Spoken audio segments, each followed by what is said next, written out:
Good morning guys, we're going to Arashiyama right now. Last 2019, nakapunta na kami actually doon pero mabilisan lang. Upon my research, ang dami palang pwedeng puntahan dito sa Arashiyama mismo. Kaya I've decided na we will stay the whole day there. Katulad ang ginawa namin sa Uji. At sana may pakita ko sa inyo yung mga stunning views. Sana meron, no? Kasi early March ngayon dito sa Uji wala akong nakitang sakura sayang, pero meron pala kaunti lang. Sana dito mas marami, or kahit na walang sakura, alam ko pagkatanda ko doon sa mismong place na yon, ang ganda ng bamboo forest Nakikita nyo ngayon, naglalakad kami. We're going to Omiya Station. So dun yung train going diretso mismo sa Arashiyama. Nandito na kami ngayon sa Arashiyama. Actually medyo naligaw kasi kaysa diretso mismo, no, doon sa Arashiyama, nagdalawang train pa kami via Hankyu Railway. Pero napaganda din kasi ito yung spot na hindi ko pa na-explore, hindi pa namin na-explore. Kaya nasa plano din, sa plano. Wala pa rin sakura dito, sayang. So kung pupunta kayo ng mga around early to mid-March, ito yung ma-expect nyo. Ayan, no, wala pa. Hindi pa tumutubo. Pero okay lang. Ayun, no, ganda ng mga bibe. Nakarami na akong bibe sa trip na to Yun sila naglalaro. Ganda. Pakita ko lang sa inyo kung saan kami dati Ayun, doon kami dati sa kabila last 2019. Yan, di na kami tumawid dyan sa bridge na yan. Parang nagmamadali kasi kami, no. Kaya ngayon susulitin natin. Hindi tayo magmamadali. Papakita ko yung mga maraming views, kainan na pwede ko i-share dito. Medyo umiinit na, no, sa Kyoto. Pero yung inupuan ko malamig dahil bato. But this early March, ang weather dito naglalaro sa 11 to 22 degrees. Kaya kung nakita yung layering ko, wow, OOTD yan. Halos hindi na ako naka-jacket, long sleeve na lang. Along Horinji Temple may nakita kami parang sakura. Parang lang siya pwede siyang plum or something, pero cute pa rin, di ba? Paakit kami ngayon sa Horinji Temple. So mag-pay visit lang kami dito, then kakain na ng lunch kasi gutom na si Jomimi Vlog. So yun show. Yun o. Subscribe kayo dyan. Kahit gutom, lumalakad. Wow! Dito pala yung parang observatory deck dito sa temple na to. Kaso wala pang sakura. Pero ang ganda, parang may early bloom dito. Yan So may bench dito, pwede kang umupo. Picture kayo pag sakura season. Visit nyo to pag sakura season. Mukhang maganda dito. Ang ganda ng spot Tapos may overlooking pa.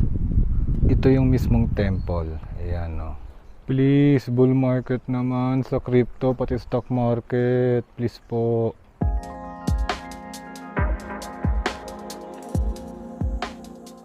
We spent our brunch sa Cafe Diemu. Since limited lang ang food options nila, syempre doon tayo sa favorite natin, hotdog, then iced coffee para may bala tayong energy. 450 yen lang yung hotdog nila, tapos nasa around 350 to 450 yen yung mga drinks nila. Dito sa side ng Arashiyama, nandito yung monkey park, pati yung boat rental. Pwede kayong mamangka dito. Mga isang oras, around 1,800 yen, up to 3 person siya.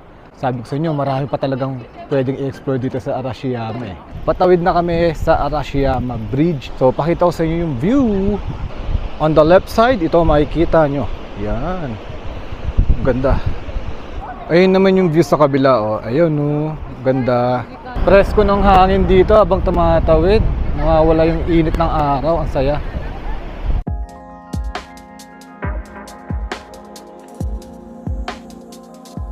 Papunta ng Tenryuji Temple. Ito yung nakita namin. Ang daming mga Buddha na statue. Tapos ayun nagkakaroon na ng kulay pink. Tapos may kita mo dito yung mga petals Mga simpleng ganyan na appreciate ko. Kasi konti lang sila ngayon dito. Nice. Nasa likod ko ngayon ang Tenryuji Temple. Ayan medyo malaki siya. Nakatambay lang kami dito, mga oldies. Ganito na po kami, pa-chill-chill lang. Nandito kami ngayon sa may garden ng Tenryuji Temple. 500 yen po yung entrance fee. Kung gusto nyo sa loob, 800 yen. Ngayon, kung maisipan namin pumunta sa Tenryuji Temple dahil nagbayad na kami ng 500 yen, 300 yen na lang ibabayad namin. Ipapakita lang po namin yung ticket. Lakad-lakad lang kami dito sa garden ng Tenryuji Temple at kanina medyo napaisip-isip kami. Buti na lang ay nagawa namin mag-travel, no? Bata pa lang kami. Mga 20s yung bata-bata pa kami. Kasi napansin namin parang mas marami kaming upo right now, pahinga. Hindi ko to dati, panay lakad talaga kami, panay activities. Ngayon, makita mo lang yung mga magagandang view like this. Even wala pang sakura, medyo vibrant na rin yung kulay. Na-enjoy na namin. Speaking of sakura, may nakita ako doon. Ayun no, ang ganda. Kahit hindi pa full bloom, meron dito sa may Tenryuji Temple early March. Fact check tayo, no? Siya ay plum, hindi po siya sakura. Pero, in fairness, maganda pa rin. Diba? Ayan no, maganda. Kahit na plum. Ang bango dito, siguro, ito, kagagawan nito. Ito siya yan. Ang bango. Grabe ang bango. Yung mga petals niya right now, nandiyan sa baba This is Urako Camellia. Hindi yung cameliang alam natin na kumukuha ng mga subdivision. Wish tayo ng maganda. Let's wish for good luck, good health, good fortune. Shoot there. Ooh! Yes. Ang maganda sa Tenryuji Temple, pag nag-north exit ka, nandito ka na sa Arashiyama Bamboo Forest. Yan, ang ganda dito. Ayun siya, iconic to May kita yan sa mga vlogs. Okay, lakad tayo dito. Medyo maraming tourists right now here. Ayan, pero ang ganda ng mga bamboo. Dami kong makukuhanan dito. Mga tourists. Sorry kung may kita nyo sa likod sa mga picture nyo. Yan, puting-puti pa naman ako. Nandito ngayon sa may gilid, ito lang yata yung walang tao. Kasi nga, daanan talaga itong Arashiyama Bamboo Forest. Kung gusto yung pumunta sa may romantic train, dito kayo pupunta rin. Or dun sa parang preserve street nila. But, ang ganda ng view habang naglalakad ka. Kaya talaga marami nagpapapicture. At dito, sa may gilid, yan sa may nakalagay na no entry, walang katao-tao. Ayan, pero maganda pa rin yung view. Pwede kayo magpicture dito. Dito siya banda sa may gilid. Yan, habang sa may paliko, may kita niyan dito. Ayun, Iyan, yung pababa kanina. So, pupunta na kami sa last stop sa may mga kainan. Hindi na kami pumunta doon sa romantic train dahil per hour pala yung schedule niya. And napag-isip din namin ba wala din masyadong magandang view because halos nakikita nyo naman dito, patay pa yung mga leaves. Yan. Okay, siguro maganda yung pag autumn or mismong cherry blossom season. Kaya okay lang din ma-miss out yun dahil babalik pa rin naman tayo dito Actually di ko alam kung anong pangalan na itong road na to na pupuntahan namin. Basta nakita ko lang sa Google Maps na dito sa papunta, kung saan kami pupunta ngayon, maraming kainan because we are already hungry. Walang katao-tao dito sa part ng Arashiyama. Weird. Nakalagay sa Google Maps, busy area daw ito Parang hindi naman busy, no? Walang tao dito.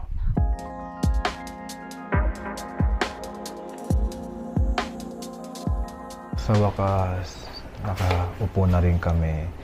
So, nagsisinungaling kasi si Google Maps na marami daw ditong kain. Kain muna tayo. Nandito na yung pagkain namin, guys. Ito ay curry na may coffee. Sa kanya pasta. And syempre, merong toast bread. At iced coffee sa akin. Itadakimasu.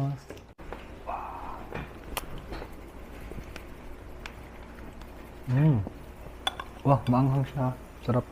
Kung nasa Saga Toriimoto Preserve Street na rin kayo, daan na din kayo dito sa Seryoji Temple since malapit siya sa bus station. Plus, blooming itong spot na ito pag Sakura season. Konti pa ang tourist dito. This is our last stop dito sa Arashiyama, itong Kimono Forest. So after this, we're going to the Arashiyama Station. So sana na itour ko kayo sa mga tourist and hidden spots dito sa Arashiyama, and make sure to spend siguro a whole day para ma-experience nyo ng maganda talaga itong Arashiyama dito sa Kyoto.